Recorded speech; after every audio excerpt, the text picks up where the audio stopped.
Assalamualaikum warahmatullahi wabarakatuh. Perkenalkan, nama saya Gandung Jira Saputra dengan NIM 81114204448 dari Fakultas Hukum. Di sini saya akan menjelaskan pintu-pintu menuju Tuhan nomor 22, yaitu tidak boleh partisan. Apa itu partisan? Partisan dalam KBBI merupakan pengikut partai, paham, atau golongan tertentu, sehingga mereka yang tergabung atau aktif dalam gerakan partai tentu memiliki kesetiaan pada figur atau tujuan dari partai atau organisasi sebagai sebuah kesatuan. Paham Ibja yang berlebihan dikhawatirkan membuat pertimbangan etis dan moral menjadi lemah dan banyak mendorong orang ke arah Jabariyah. Namun di beberapa sudut seseorang dengan tepat melihat bahwa paham Ibja merupakan cikal bakal pertumbuhan paham Sunni yang merupakan semacam relativisme internal Islam, karena hal tersebut termasuk moderasi dan toleransi. Paham Sunni sendiri sesungguhnya dimulai dengan paham jamaah yang banyak menekankan pentingnya memelihara kesatuan dan persatuan kaum beriman.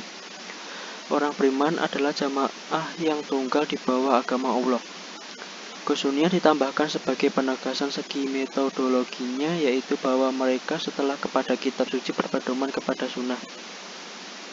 Tabi'in yaitu angkatan awal umat Islam yang sering diaju sebagai golongan salaf yang saleh.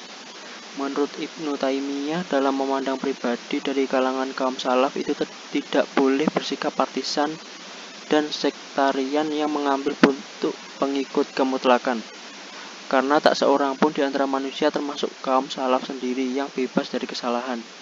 Nabi pun bersifat masum, bebas dari salah dalam menyampaikan pesan, karena itu tidak ada alternatif daripada moderasi dan toleransi.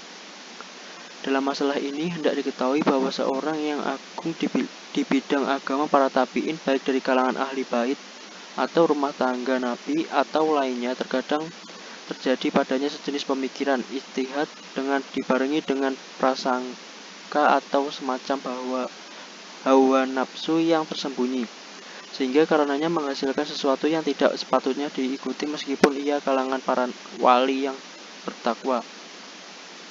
Apabila yang sepatutnya tidak terjadi itu terjadi, maka akan timbullah fitnah antara dua kelompok. Satu kelompok mengagungkan dan ingin membenarkan tindakan, dan satu kelompok lagi mencela dengan akibat menodai kewalian dan takwa adalah keliru.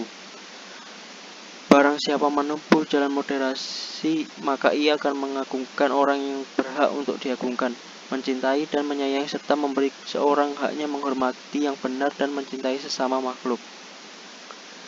K.H. Muhashim, Rais Akbar Nahdlatul Ulama, mengatakan bahwa benar terjadi perbedaan ikhtilaf dalam perkara cabang di antara para sahabat Rasulullah.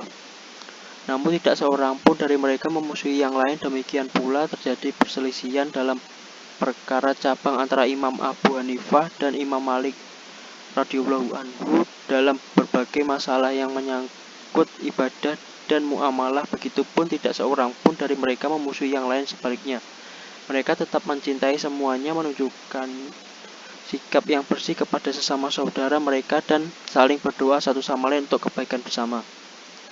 Perselisihan di antara pemeluk keagamaan adalah disebabkan oleh perbedaan dalam interpretasi kepada sumber pemahaman ajaran.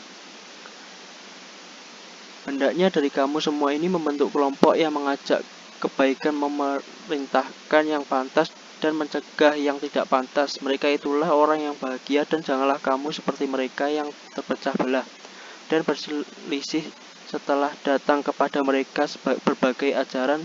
Merekalah yang bakal mendapatkan siksa yang hebat. Quran Surat Al-Imran 104-105. Dan janganlah kamu termasuk mereka yang musyrik, yang terdiri dari orang yang memecah belah agama mereka, kemudian mereka menjadi berkelompok, setiap kelompok membanggakan apa yang ada pada diri mereka. Quran Surat Ar-Rum ayat 32. Sesungguhnya mereka yang memecah belah agama dan mereka menjadi terpecah dalam golongan-golongan berkelompok, sedikit pun bukan tanggung jawabmu, Muhammad, atas mereka. Sesungguhnya urusan mereka terserah kepada Allah. Quran Surat Al-An'am 159. Jadi yang telah dikatakan dapat disimpulkan bahwa perbedaan ikhtilaf di antara pemeluk harus diterima sebagai kenyataan yang selama-lamanya tidak dapat dihapus. Maka diperlukan ikhtilaf serasi atau harmoni berwujud pola hubungan antara sesama pemeluk di atas kerangka pandangan yang penuh pengertian dan tenggang menengang. Sekian presentasi dari saya. Jika ada kekurangan mohon maaf. Wassalamualaikum warahmatullahi wabarakatuh.